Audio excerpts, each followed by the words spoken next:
Okay, the last one we're gonna do today is broccoli. Broccoli is hard to clean sometimes because there's so many little crevices in broccoli. So let's go ahead and refill our sink and do our broccoli. Okay, I'm gonna turn that on. I'm just gonna use a bowl because I don't have that much broccoli to clean, but here's what the broccoli looks like. This was organic broccoli that I purchased at Whole Foods Market. I have found their stuff to be pretty clean.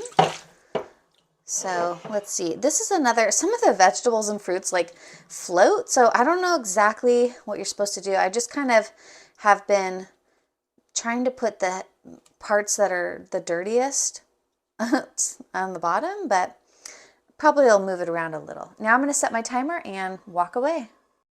Okay, the broccoli has gone through its cycle and has been sitting here, and I mean, this looks brighter too. I don't know how to describe this, but everything feels cleaner and looks brighter.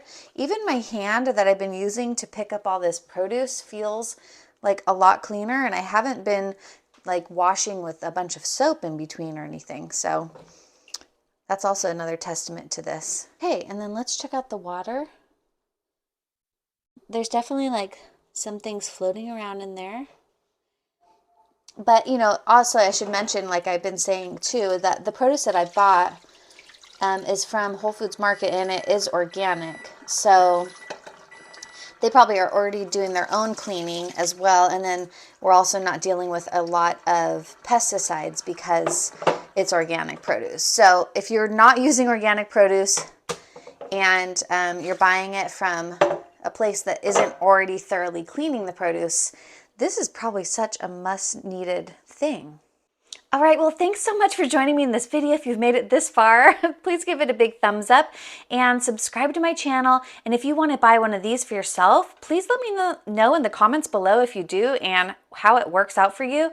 Check out the links in my description. They're affiliate links that help support my channel. And thank you so much for purchasing with my affiliate links. And be sure to check out my other small kitchen appliance tutorials and reviews. And I'll see you in the next one. Have a great rest of your day. Bye.